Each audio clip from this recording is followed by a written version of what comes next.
Su hoja de vida dice así: es contador público y auditor, egresado de la Universidad de San Carlos de Guatemala. Asimismo, es asesor fiscal y administrativo en los últimos. Auditor senior en la firma Price Waterhouse.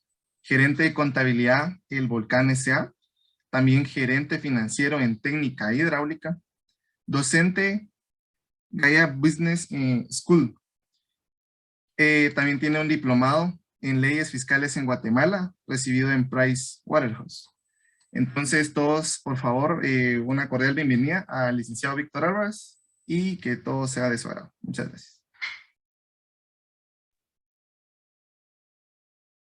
Buenos días. Pues primeramente quiero agradecerles la oportunidad que nos dan de poder poner un granito de arena en el desarrollo de sus profesiones. Yo creo que cada uno de los que están hoy conectados dentro de sus planes, dentro de sus proyectos, pues definitivamente está emprender, ya sea como apoyo o como algo personal, ¿verdad? Entonces es importante lo que vamos a dar el día de hoy, porque parte de lo que ustedes van a ver el día de hoy les va a servir para cuando ustedes inicien sus propios negocios o cuando estén desarrollando algún tipo de asesoría. Yo creo que ustedes tienen su especialidad, pero una de las cosas que creo que se vuelve importante también es el poder contar con la información necesaria para poder también guiar a las empresas desde el punto de vista administrativo y financiero. Como ya lo mencionaron, yo voy a iniciar el tema de hoy.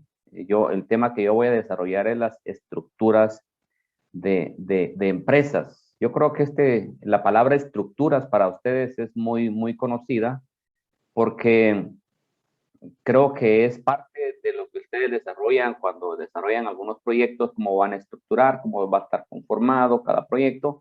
En las empresas es casi similar porque tenemos que conocer cómo las empresas están estructuradas. Y para eso vamos a iniciar viendo algunos aspectos importantes que es importante conocer. Dentro de lo que son las empresas hay ciertas funciones que es importante que nosotros conozcamos porque de esto dependerá también el cómo nosotros nos vayamos a desarrollar y a qué le tenemos que dar importancia si en algún momento vemos alguna función que se está debilitando mucho. Vamos a mencionar algunas, por ejemplo, en aquellos casos, hablando de función técnica, es aquella a través de las cuales se realiza la producción de bienes y servicios. Toda empresa puede ser una empresa comercial, industrial, una empresa de servicios, va a tener una función técnica. Esto quiere decir que es lo que ellos van a desarrollar. Por ejemplo, si hablamos de una empresa que vende cemento, por ejemplo, esta empresa se va a caracterizar por la venta del cemento. Tiene que especializarse, conocer a sus clientes, conocer a sus proveedores, para ver las necesidades, no solamente de él como cliente, sino también de las personas a las cuales ellos van a apoyar. En lo que es funciones comerciales, la empresa también necesita saber qué es lo que va a producir y hacerlo en forma eficiente. Esto se hace a través de comprar y vender el producto. Cuando nosotros nos introducimos a analizar las empresas, es importante la actividad a la cual la empresa se dedica. Porque hay empresas, yo les ponía el ejemplo de una empresa que vende cemento, pero puede ser una empresa que posiblemente vende computadoras, una empresa que posiblemente vende vehículos o productos para la canasta básica. Entonces, hay que conocer realmente cuál es la actividad propia de la empresa. Entonces, de ahí vamos a ver las funciones y cómo las vamos a aplicar. La función financiera, esto es muy importante. Recordemos que todo negocio, sea pequeño, mediano o grande, va a necesitar recursos, va a necesitar finanzas, precisamente para sacar adelante a la empresa. Ahora, es importante que nosotros podamos conocer o saber, aquí indicamos, es imprescindible una hábil gestión financiera. con el fin de sacar el mayor provecho posible de las disponibilidades y evitar aplicaciones imprudentes del capital. Normalmente cuando se inicia un negocio, aunque lo vamos a mencionar un poquito más adelante, casi siempre cuando si es un negocio individual, si no lo quieren hacer en una sociedad, sino que solamente en forma individual, normalmente cuando es el dueño tiene casi que todas las funciones. El dueño es el que compra, el dueño es el que vende, el dueño es el que hace el trabajo de recursos humanos y de igual manera el dueño es el que maneja toda la función financiera. Conforme va creciendo, se va haciendo más necesario de ir colocando más personas para que puedan apoyar. Entonces, por eso es importante conocer realmente todas las funciones que se desarrollan o que se llevan a cabo dentro de las empresas. Algo importante, estas funciones son aplicables para todo tipo de empresas, pequeña, mediana o grande. Funciones de seguridad, esto es muy importante, proteger a las personas y bienes de la compañía contra posiblemente robos, inundaciones, algún riesgo que en algún momento se puede tener. ¿Qué pasa, por ejemplo, si es una fábrica y que usa maquinaria, tiene que tener ciertos sistemas de seguridad para cuidar no solamente el equipo, sino cuidar a las personas que trabajan para esta empresa? Entonces, esa función de seguridad es muy importante. Eso evita, por ejemplo, que se tengan accidentes. Hay muchas empresas, ustedes posiblemente han visitado algunas, que cuando uno entra a las empresas, más que todo las industriales, ahí están colocando, por ejemplo, 30 días o 60 días sin un accidente, 360 días y lo van contando por días. Entonces, esto lo que hace es que al trabajador le da la seguridad de que la empresa se preocupa por su seguridad. En cuanto a las funciones contables, aquí hay algo relacionado con los inventarios, registros, balances y costos y estadísticas. Nosotros somos auditores, manejamos mucho el área financiera y muchas empresas ven la contabilidad o la función contable como le dicen normalmente un término que utilizan como un mal necesario. O sea, lo tienen que llevar porque les va a servir para presentar información, ya sea a los dueños, al fisco para pago de impuestos. Entonces es importante todo lo que se relaciona, en el caso de ustedes que van a manejar, por ejemplo, inventarios, que van a manejar diferentes tipos de productos, es importante el poder controlar ese tipo de inventario. Y la función administrativa, que en este caso es la encargada de coordinar y sincronizar las funciones que hemos mencionado. Siempre debe de existir esta función administrativa.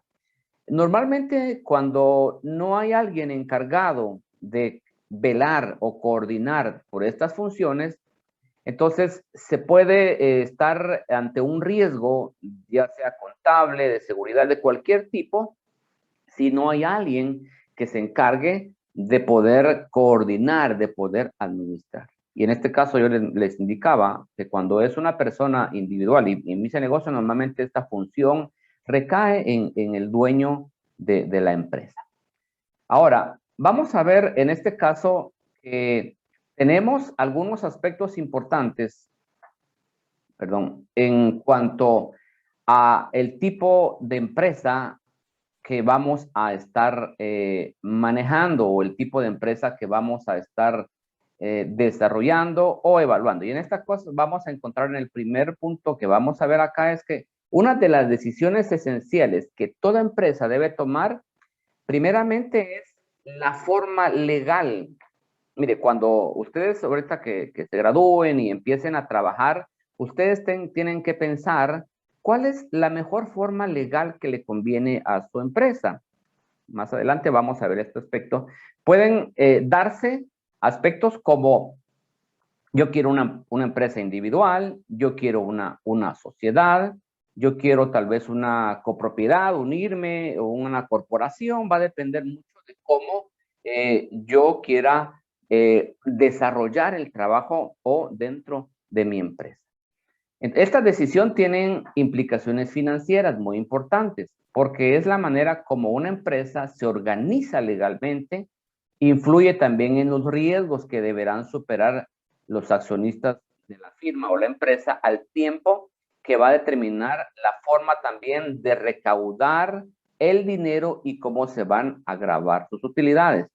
Normalmente cuando emprendemos un negocio, tenemos que pensar que vamos a recibir dinero, pero que también vamos a tener que hacer pagos. Vamos a tener que efectuar en algún momento algún desembolso. Entonces, es importante que desde un principio se tenga realmente el conocimiento o la idea de cómo se va a iniciar el negocio. Luego vamos a ver acá, en el caso, yo les indicaba, hay empresas, ahorita vamos a ver cuando es una empresa individual. Cuando es una empresa individual quiere decir que solamente hay un dueño, ¿verdad? Y este dueño es, aquí indicamos, normalmente el dueño junto con unos cuantos trabajadores van a ser los que van a operar el negocio. Normalmente cuando uno inicia un emprendimiento, un negocio, empieza únicamente solo, a veces empieza a hacer su trabajo desde casa, no paga renta, entonces trata de ubicarse para aprovechar el mayor recurso posible. Entonces, adicionalmente indicamos que el dueño obtiene su capital de los recursos personales. Normalmente cuando alguien inicia un proyecto, va a iniciar con su recurso propio. O bien, si en determinado momento tuviera la necesidad de recurrir a un banco o a una entidad financiera para poder solicitar un préstamo, lo puede hacer. Entonces, aquí indicamos que el dueño obtiene el capital de sus recursos personales o a través de préstamos y es responsable de todas las decisiones de la empresa. Eso es importante que tomemos en cuenta. ¿Qué pasa, por ejemplo, si yo necesito invertir, tengo que tomar de mi recurso o ir a solicitar un préstamo, pero soy el responsable de cualquier decisión que se pueda tomar porque soy el dueño, soy el responsable. Como resultado de esta forma de organización, atrae a empresarios que disfrutan el hecho de trabajar en forma independiente. O sea, no necesitamos estar asociados porque en algún momento no lo consideramos oportuno. Entonces, en este caso, vamos a darnos cuenta de que pues es importante nada más que nuestro recurso personal y posiblemente algún recurso de un préstamo, si fuera este el caso. Entonces, aquí vamos a ver, en este caso vamos a ver estos aspectos importantes. El propietario recibe todas las utilidades. ¿Qué pasa, por ejemplo, cuando es una sociedad? La vamos también a analizar en este momento, vamos a analizar, pero normalmente cuando es una sociedad, las utilidades se van a distribuir dentro de todos los demás. Sin embargo, aquí el propietario, como es únicamente una persona, entonces él va a tener nada más el uso del recurso. Por eso indicamos que estas son unas fortalezas. Para él son fortalezas. Costos organizacionales bajos. ¿Por qué razón? No va a pagar renta, no le va a pagar a un financiero, contador sí tendría que pagar porque normalmente el contador es el que firma la información. Pero luego vemos aquí que no es necesario tener una secretaria, no es necesario tener personal para que pueda estar apoyándole. En este caso vemos que esa es una ventaja porque sus costos van a ser bajos. Ingresos incluidos y grabados en la declaración del impuesto personal, o sea, todo lo que la persona gane, como tiene que reportarlo en forma anual, entonces va a hacerlo y lo va a poder presentar. Hay independencia, o sea, no dependemos de nadie, ¿verdad? No dependemos de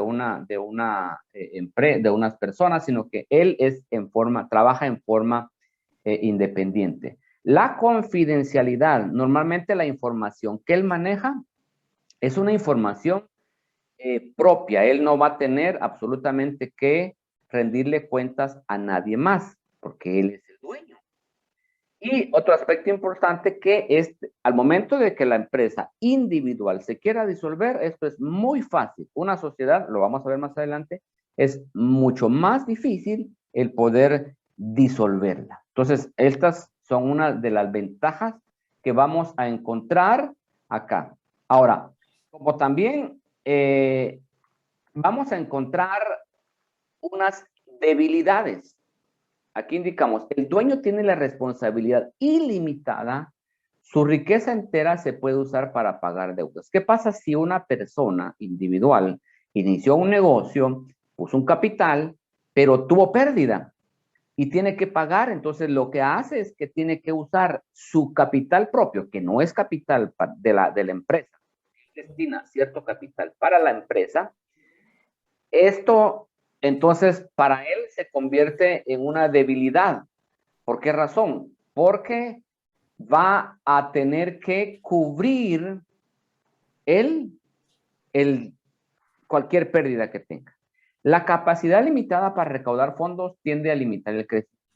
Normalmente, cuando es una persona individual, los accesos a poder reunir fondos se hace muy limitado, mientras que si es una sociedad, pues son varias personas las que van a estar dentro de la actividad, entonces es más fácil que aporten más capital que siendo solo una persona. El dueño, lo que yo le mencionaba, tiene que realizar muchas actividades a su vez. Yo le mencionaba, el dueño va a tener que ser administrador, va a tener que ser gerente de recursos humanos, va a tener que ser vendedor, va a tener que ser comprador, va a tener que ser el que analiza los impuestos, o sea, tiene muchas actividades a la vez. Adicionalmente, indicamos dificultad para brindar a los empleados oportunidades de carrera a largo plazo. ¿Qué pasa en una empresa individual? Si yo tengo varios trabajadores, como es una empresa individual, los trabajadores que están conmigo posiblemente no van a tener la oportunidad de subir de puesto.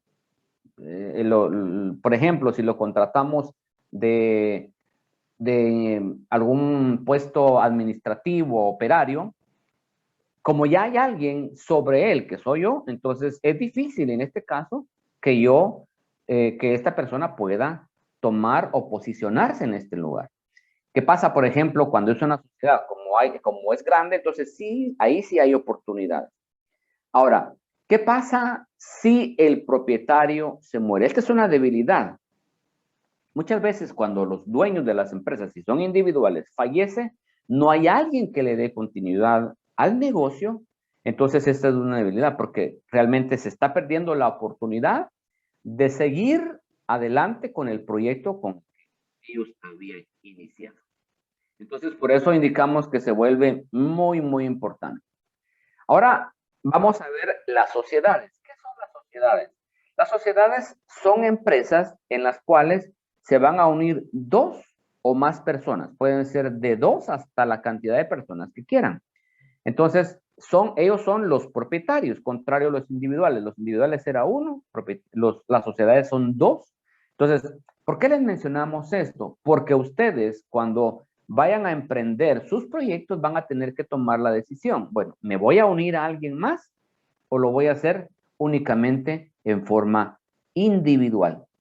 Entonces, en el caso de las sociedades, tiene que existir una escritura de constitución, que este es un documento en el cual se redacta de todas las condiciones con las cuales se va a crear la sociedad. ¿Por qué se hace esto?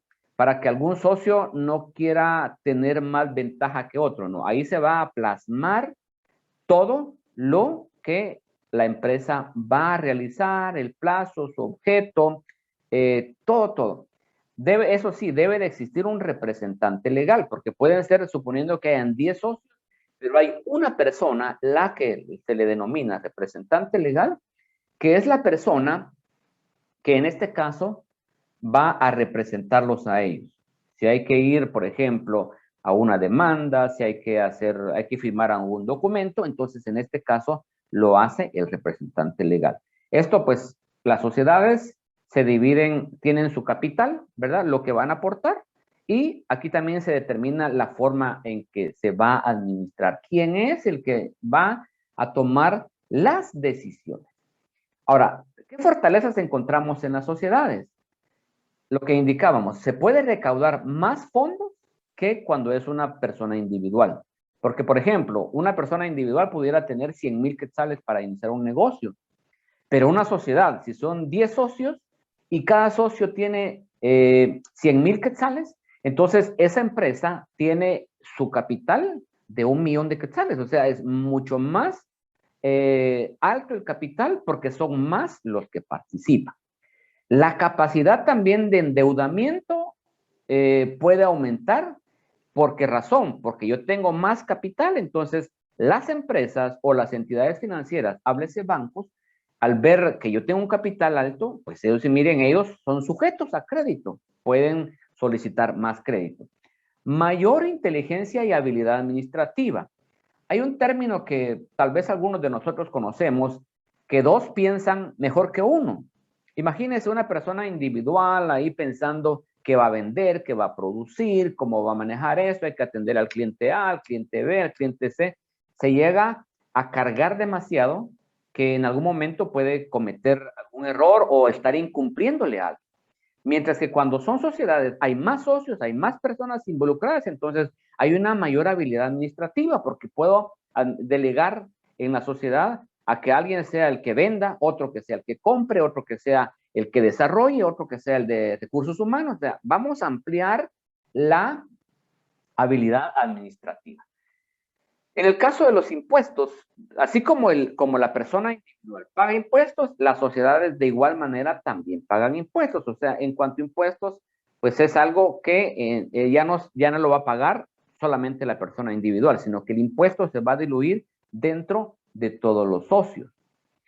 ¿Qué debilidades podemos encontrar en las sociedades? Porque así como hay debilidades en la individual, también hay debilidades en las sociedades. Los integrantes tienen una responsabilidad ilimitada, pero únicamente hasta el monto de sus acciones. Pero ¿qué pasa, por ejemplo, si hay que cubrir la parte de todos los socios? Tal vez algún socio fue el responsable de alguna pérdida, pero todos van a tener que absorber esa pérdida o las ganancias, según sea el caso.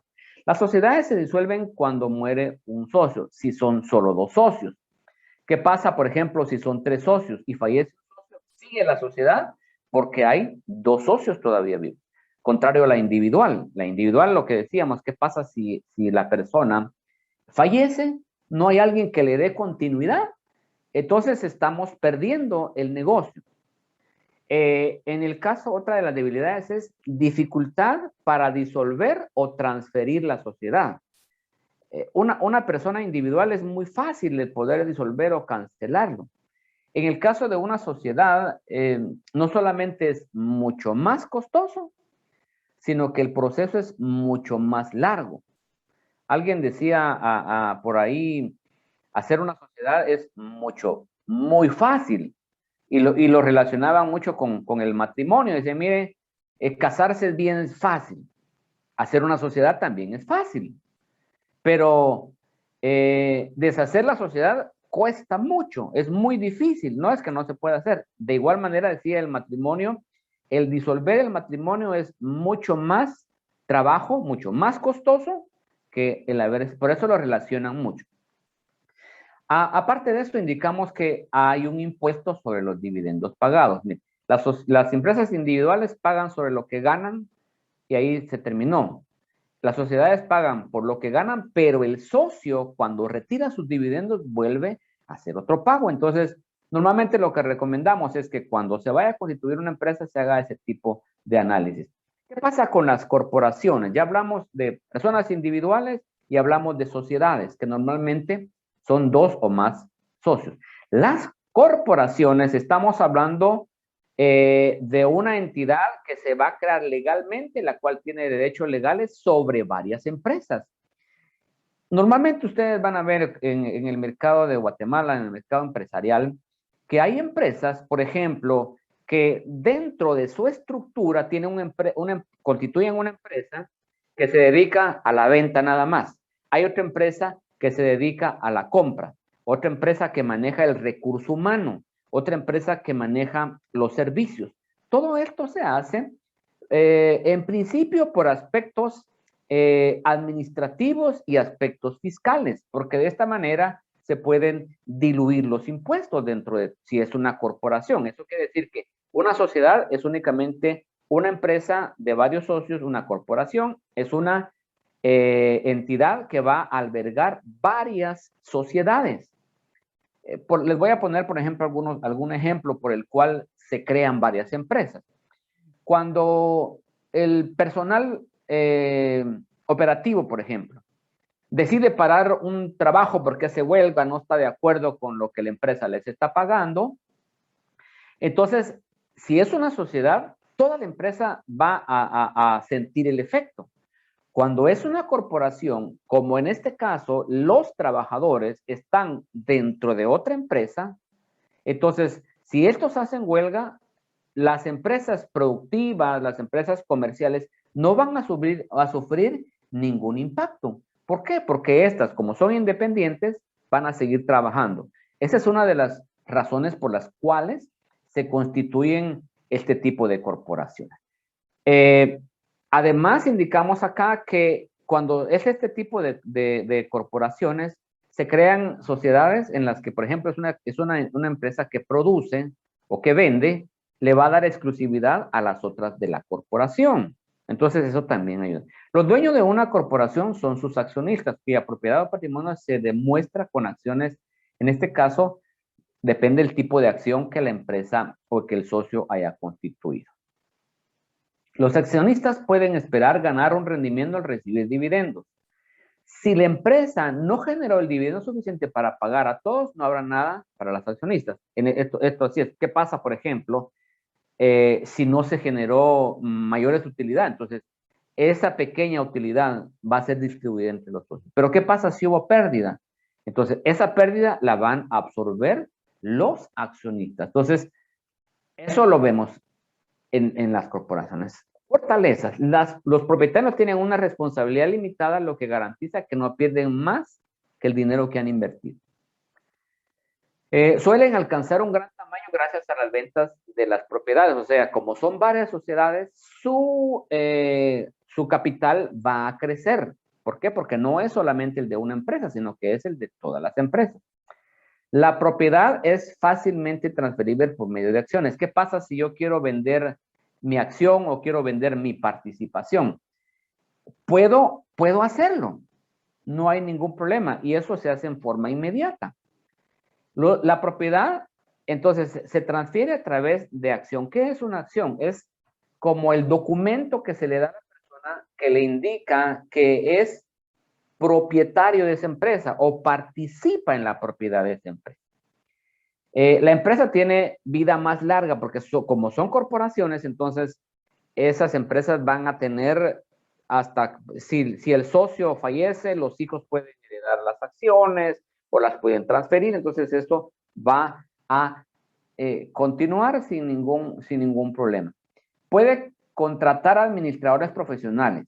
En este caso, una persona individual pues casi no contrata lo que mencionábamos, a personas porque solamente es el dueño. Una sociedad puede limitarse a 5, si son socios, los que van a estar trabajando, pero las corporaciones, como hay alguien que tiene que ser el que controle toda la corporación, hay que contratar un profesional para que el profesional pues pueda coordinar todas las actividades de la corporación. Además, imaginémonos, el capital de varias empresas le da la facilidad que tiene un mayor acceso a un financiamiento. Las debilidades, los dividendos que se pagan a los propietarios también se graban con la retención del 5%, que le decíamos, aparte de que paga la empresa su impuesto, después hay que pagar otro impuesto de los que son dueños de estas empresas. Los costos de organización también son más altos que con otras modalidades empresariales. Se recuerdan que ya vimos persona individual, las sociedades y las corporaciones. Son 3 formas de estructurar las empresas. Pero en este caso, el costo de las corporaciones es mucho más alto, porque si yo le voy a pagar a un contralor, que es el que controle todas las empresas, le voy a tener que pagar más, entonces el costo se vuelve más alto. Sujeto a mayores regulaciones gubernamentales. En el caso de Guatemala, existen ciertos tipos de personas que la administración tributaria está controlando, y en este caso los tipifican como grandes contribuyentes. Eso quiere decir que va a haber un auditor que casi que va a la par de las corporaciones, viendo qué hacen, que paguen sus impuestos, que no metan algunos gastos que según ellos no sean procedentes. Entonces todo eso, pues en algún momento carga. ¿Por qué? Porque tenemos a alguien que no es dueño de la empresa, pero que está supervisando, como es gobierno. Ahora, ¿cómo voy yo a determinar qué tipo de estructura de empresa me conviene? ¿Una individual, una sociedad o una corporación? Eso va a depender mucho al tipo de actividad que va a desarrollar. ¿Qué pasa, por ejemplo, si es una empresa que solamente va a comprar y va a vender? Entonces no necesitamos una corporación. Pero ¿qué pasa si es una empresa que va a traer la materia prima de fuera de Guatemala, la va a procesar acá en su fábrica y luego ya va a tener el producto para la venta? Esto quiere decir que va a necesitar varios procesos para el desarrollo de su actividad.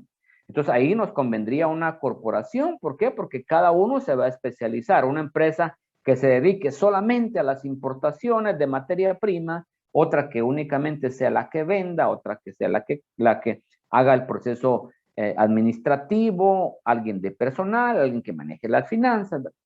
Otro aspecto importante para elegir la forma jurídica es qué cantidad de socios vamos a tener. Me conviene si es individual, pues definitivamente solo es la persona. Pero ¿qué pasa si es una sociedad? Ahí va a depender mucho del capital que voy a necesitar. Si voy a necesitar 50,000 quetzales, posiblemente con 2 socios es suficiente. Pero si voy a necesitar medio millón, entonces voy a pensar en 5 socios que cada uno aporte 100,000 quetzales. Y también es importante determinar la responsabilidad que estos tienen y la necesidad económica del proyecto. Si yo voy a introducirme en un proyecto, como por ejemplo, hacer una carretera, hacer edificios, hacer cualquier actividad, entonces voy a tener la necesidad de hacer una proyección de la necesidad del dinero que yo tengo.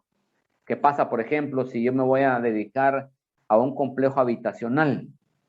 Entonces voy a necesitar, aparte del recurso que los dueños puedan aportar, voy a necesitar un recurso adicional para poder llevar a cabo este proyecto.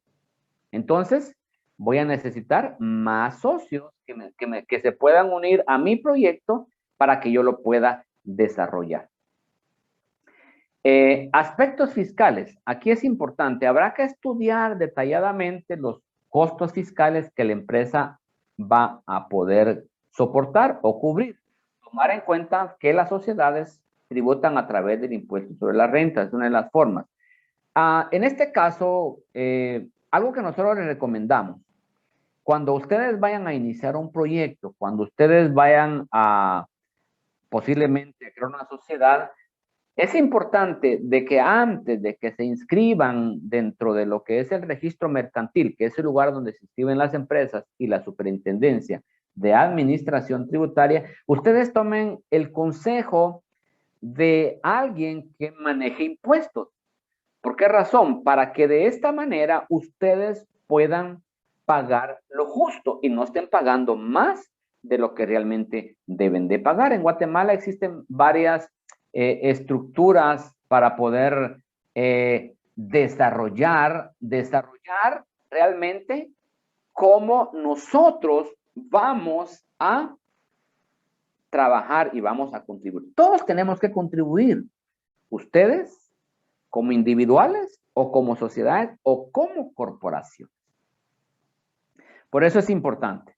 Y esto pues no es hacerle promoción a nuestra profesión, ¿verdad? Pero en este caso, como alguien dice, zapatero a tu zapato. Ustedes, como ingenieros, saben todo lo que es ingeniería. Yo no puedo ofrecer mis servicios de ingeniería porque voy a hacer un trabajo malo, pero sí puedo ofrecer asesorías fiscales, administrativas, porque es donde yo me desarrollo. Entonces, en este caso, lo importante es seguir el consejo de la persona para poder llevar a cabo bien mi proyecto. Entonces, eso se vuelve muy, muy importante. Ahora, aspectos contables de la empresa relacionados con la financiación propia y de terceros. ¿A qué nos referimos con esto? Lo que yo les mencionaba, va a depender mucho del proyecto que yo esté o quiera lanzar.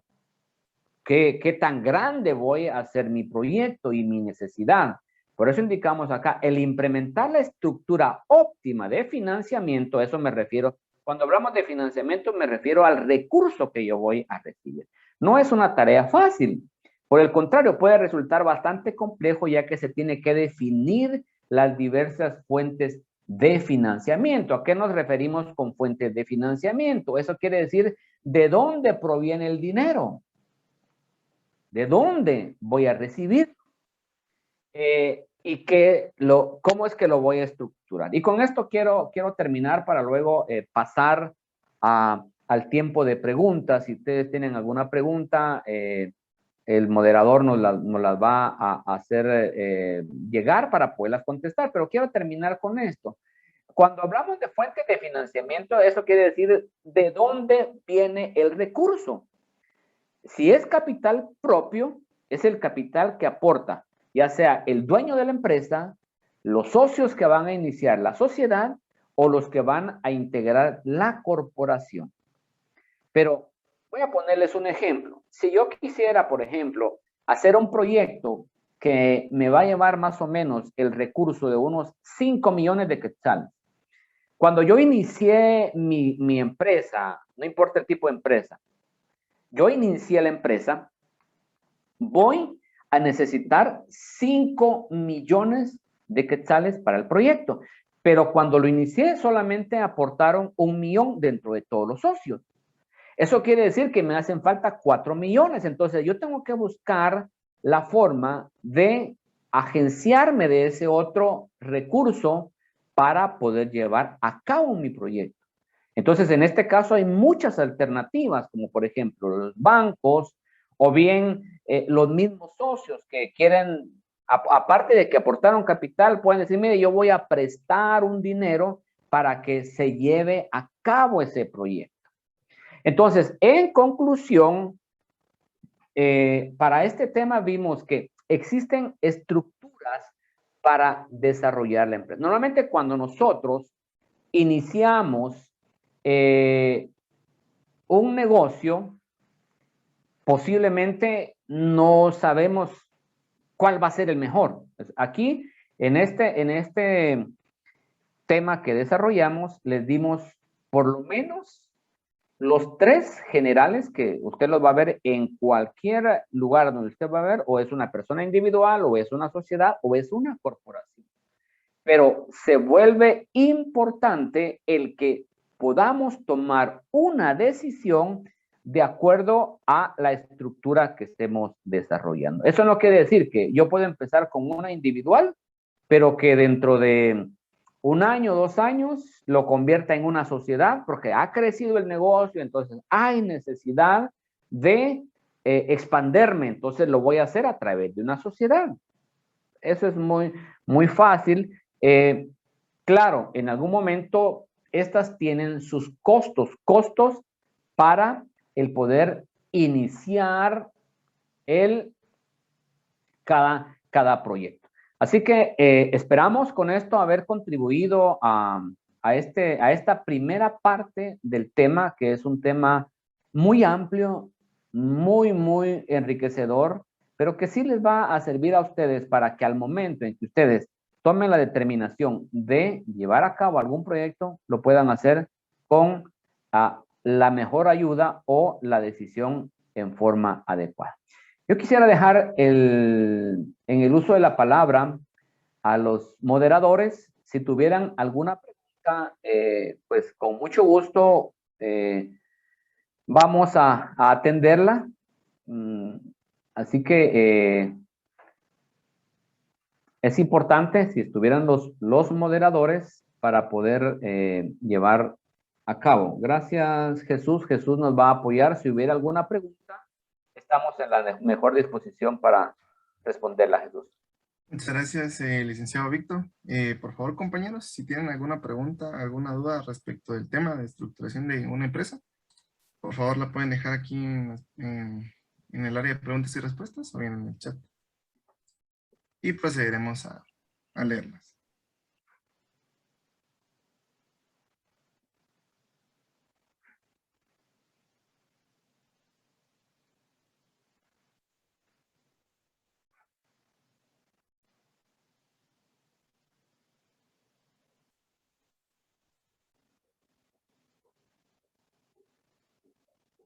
¿O algo que quieran que ampliemos algún punto? Ah, ok. Gracias, Jefferson.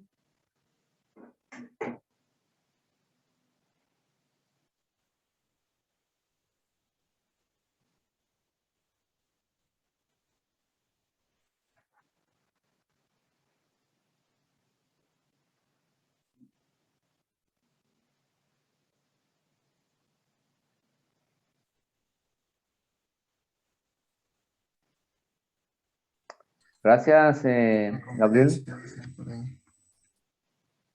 Creo que quedó bastante claro. Ok, hay una pregunta ahí, perdón. ¿Cuál es el procedimiento para una SA? Gracias por la pregunta. En el caso de las sociedades, normalmente lo primero que tenemos que hacer es hacer una escritura de constitución. ¿Esto qué es? Es un documento en el cual se van a incluir todas las cláusulas. ¿Cuál va a ser el capital? ¿Cómo se va a llamar la empresa? ¿Cuál es el objeto? ¿Cuáles son las responsabilidades de cada uno de los que integran la sociedad? Cuando ya está ya está redactada la escritura de constitución, esta se lleva al registro mercantil, donde el registro mercantil se inscribe la sociedad, donde ahí revisan si el nombre ya existe, o si ya existe, le dicen, mire, este ya existe, ponga otro.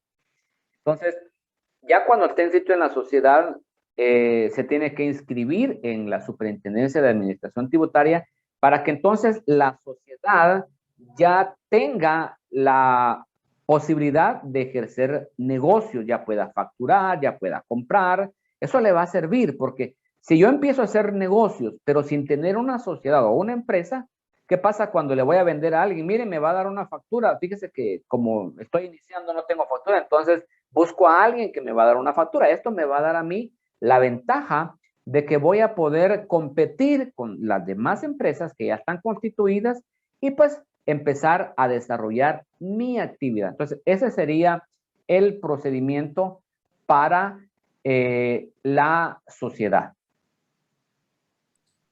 Muchas gracias por su respuesta. Me hacen llegar también una pregunta que dice así: ¿cómo es el procedimiento para comprar acciones? Ok. En el caso de las acciones, por ejemplo, las acciones son los documentos que se emiten en las sociedades. Si yo, por ejemplo, voy a constituir una sociedad por 100,000 quetzales y le voy a decir, mire, vamos a tener 10 socios y cada socio va a tener 10,000 quetzales. Entonces, a cada socio se le va a dar una acción de 10,000 quetzales. Si yo, como socio, ya no quiero seguir en la sociedad, entonces voy a hablar con los demás socios, quién me quiere comprar una acción, y lo único que hago es que hay un libro que se llama Libro de Accionistas, ahí se anota quién es el que va a comprar la acción, y entonces en este caso yo ya no soy dueño de la empresa, sino que quién compró mi acción. Entonces ese es el procedimiento que se debe de seguir. Sí, gracias. Hay una pregunta aquí de Josué Hernández. Dice, ¿las sociedades vendrían siendo muy similares a las corporaciones? En efecto, Josué, las corporaciones es nada más la unión de varias sociedades. Lo único es que las corporaciones, como yo les decía, va a haber una sociedad que se dedique nada más a contratar personal y prestar el servicio a la que produce. Va a haber una sociedad que únicamente se dedique a lo que es las importaciones. Esto más que todo se lleva a cabo por la facilidad de poder hacer negocio dentro de ellos. Si uno así interrumpe, no va a afectar a las otras. Juan,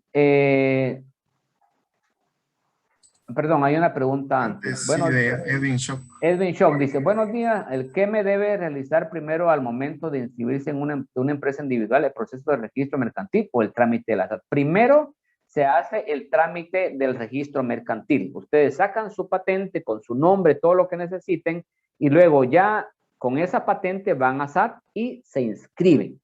Entonces, primero es registro mercantil. Una empresa puede, gracias Juan Carlos, una empresa puede generar un número ilimitado de acciones.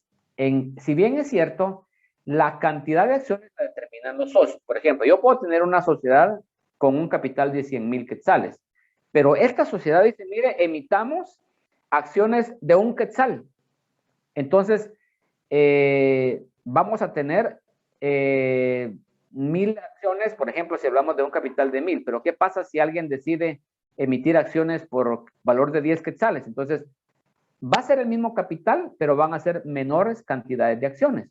O sea, en este caso no, son los que hacen la sociedad los que determinan la cantidad de acciones. Unos pueden valer 1 quetzal, otros pueden valer 10, otros pueden valer 100, otros 10,000, cualquier precio le pueden dar a la acción, pero el capital es el mismo. Lo único es la división que se hace de agarrar el capital dividido entre las acciones o los valores de las acciones. Y eso nos va a dar la cantidad de acciones.